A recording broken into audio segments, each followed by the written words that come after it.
IUI के बाद implantation कब होता है और इम्प्लांटेशन के क्या लक्षण होते हैं। इसी के साथ इम्प्लांटेशन के दौरान क्या दर्द होता है और अगर होता है तो कौन से साइड में होता है, लेफ्ट साइड में या फिर राइट साइड में या फिर बीच में। साथ ही ब्लीडिंग होती है तो ब्लीडिंग कौन से कलर की आती है। ये सारे सवाल आपके दिमाग में आते हैं तो ये वीडियो को एंड तक पूरा देखिए। मैं हमेशा आपको बोलती हूँ कि जब भी महिला प्रेगनेंसी के लिए ट्राई कर रही है या फिर आईयूआई करा चुकी है तो उसको अपनी साइकिल की जानकारी होना बहुत ज़्यादा महत्वपूर्ण है।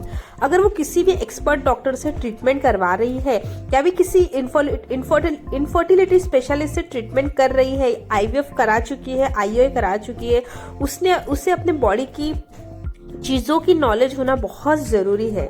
अपनी साइकिल के बारे में जानना, उसे मेंस्ट्रुअल साइकिल के बारे में जानना बहुत ही ज़्यादा इम्पॉर्टेंट है। आज की इस वीडियो में हम इसी टॉपिक पे बात करेंगे कि इम्प्लांटेशन क्या होता है। सबसे पहले आपको ओवुलेशन होता है, वो आपकी साइकिल के 14 डे पर होता है। जनरली डॉक्टर 14 डे पर आईयूआई कराते हैं। ओवुलेशन के 12 दिन बाद इम्प्लांटेशन का प्रोसेस हो जाता है, यानी आपके ओवुलेशन के 6 से 12 दिन बाद, मान लो आपकी साइकिल 28 दिन की है तो 14वें दिन में आपका ओवुलेशन होगा और 14वें दिन के बाद यानी 6 दिन बाद जब 20वां दिन आता है उस टाइम इम्प्लांटेशन का प्रोसेस शुरू हो जाता है। ये जो होता है वो 1 से 2 दिन, 2 से 3 दिन में उसकी प्रक्रिया पूरी हो जाती है। इस प्रकार से आपका इम्प्लांटेशन का प्रोसेस हो जाता है। तो आप समझ गए होंगे कब होता है। आपकी साइकिल के 20 से 22वें दिन में आपका इम्प्लांटेशन हो जाता है। स्पर्म का मिलन हो जाता है, एक जाइगोट तैयार हो जाता है जो कि आपके फैलोपियन ट्यूब से निकल के आपकी यूट्रस में आ जाता है और आपका इम्प्लांटेशन प्रोसेस स्टार्ट हो जाता है, यानी बच्चेदानी की दीवार को वो चिपकता है। इस प्रोसेस को ही इम्प्लांटेशन प्रोसेस कहते हैं। उस समय कुछ काम करना आपको बंद कर देना चाहिए। आपको वजन का काम बिल्कुल नहीं करना चाहिए। पेड़ों की सिकाई और ऐसे बहुत से काम होते हैं जो शरीर को आपको नुकसान पहुंचा सकते हैं, ऐसे काम आपको बंद कर देना चाहिए। और अब आपके शरीर में फौरन कुछ लक्षण नजर आते हैं, उन लक्षण के बारे में बात करते हैं। सबसे पहला लक्षण आता है कि ब्लीडिंग का और दूसरा लक्षण आता है पेन का। हम बात कर लेते हैं ब्लीडिंग के बारे में।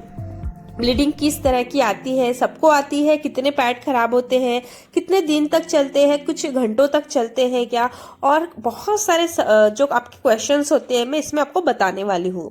इम्प्लांटेशन ब्लीडिंग का जो रंग होता है वो हल्का गुलाबी सा होता है या फिर ब्राउनिश कलर सा होता है। वो कोई जैसे आपकी पीरियड ब्लड के समान एकदम फ्रेश रेड ब्लड नहीं होता, वो एक तो पिंकिश या फिर ब्राउनिश होता है। और ये जो चीज होती है वो इम्प्लांटेशन ब्लीडिंग वो हर महिला को नहीं होती, इसलिए आपको टेंशन लेने वाली बात बिल्कुल भी नहीं है। अगर आपको प्रेगनेंसी अचीव हो जाती है तो जरूरी नहीं है कि आपको इम्प्लांटेशन ब्लीडिंग होगी ही। ये कुछ मान लो 60 या 50% महिला को ही ब्लीडिंग होती है। अगर जो महिला इस पे ध्यान देती है कि हमको इस टाइम पे ब्लीडिंग हो रही है, उन्हीं महिला को ये पता चलता है। लेकिन ज्यादातर ये ब्लीडिंग आपको पीरियड्स के जब आपके पीरियड्स आने के 4 से 5 दिन पहले ही आपको दिखाई देती है। तो ये जो ब्लीडिंग होती है वो हल्की गुलाबी होती है, ब्राउन कलर की होती है और जो इसको अच्छे से ध्यान जो महिला देती है उन्हें ये चीज नजर आती है। आपके दिमाग में ये भी क्वेश्चन रहता है कि कितने पैड लगते हैं, तो आपको बता दूं ये जो ब्लीडिंग होती है बहुत ही हल्की ब्लीडिंग होती है। इसमें आपको पैड भी नहीं लगते, 1 या 2 या 3 बूंद ही आपको आपके पैंटी पे नजर आते हैं। तो आपको इसमें पैड लगाने की भी जरूरत नहीं होती है, बहुत ही हल्की सी ब्लीडिंग होती है। और ये ब्लीडिंग क्यों होती है, क्योंकि जो बच्चा होता है, जो जाइगोट होता है, वो बच्चेदानी की दीवार को थोड़ा सा कुरेदना शुरू कर देता है, जिससे वहां पे एक गड्ढा सा बन जाता है। उसके बाद वो वहां इम्प्लांट होता है। इस प्रोसेस को ही इम्प्लांटेशन कहते हैं। जब वो वहां पे गड्ढा सा बना लेता है तो उस जगह पे वो कुरेदता है तो वहां पे हल्की सी ब्लीडिंग होती है, इस वजह से इम्प्लांटेशन ब्लीडिंग होती है। अब सबसे महत्वपूर्ण लक्षण होता है पेन। तो ये जो इम्प्लांटेशन पेन होता है वो आपको कहाँ होता है और अगर आपको ये पेन हो रहा है तो आपको डॉक्टर से मिलने की जरूरत है भी या नहीं। तो मैक्सिमम महिलाओं को ये पेन होता ही है।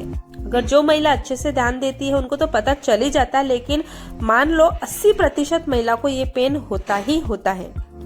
अब ये जो पेन होता है वो कहाँ पे होता है। ये जो पेन होता है वो कभी अगर आपके लोअर एब्डोमिनल में होता है, लेफ्ट एब्डोमिन और राइट एब्डोमिनल में पार्ट में आपको ये पेन होता है। या फिर आपके कई बार बहुत सी ऐसी महिला होती है जिनकी कमर में भी दर्द शुरू हो जाता है।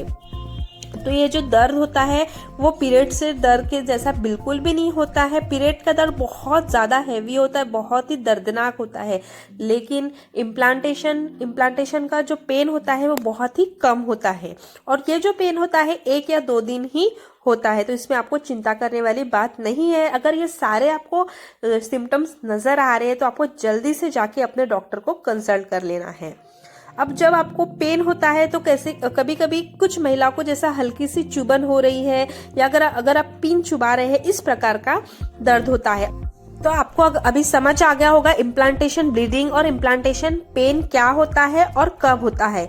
इसके कुछ जो लक्षण होते हैं, अगर वो आपको नजर आ रहे हैं तो जल्दी से जाके अपने डॉक्टर को कंसल्ट करना है।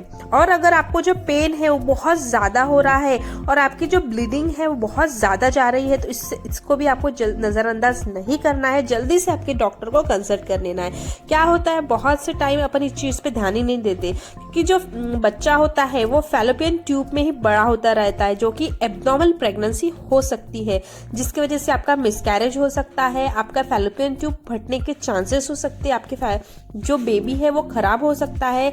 इसलिए अगर आपको ज्यादा ब्लीडिंग हो रही है और ज्यादा दर्द महसूस हो रहा है तो अपने डॉक्टर को जल्दी से कंसल्ट करें।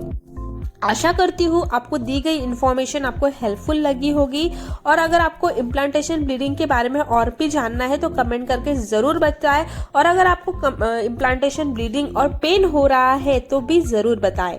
वीडियो अच्छा लगा तो लाइक करें, शेयर करें और सब्सक्राइब करना बिल्कुल भी ना भूलिए।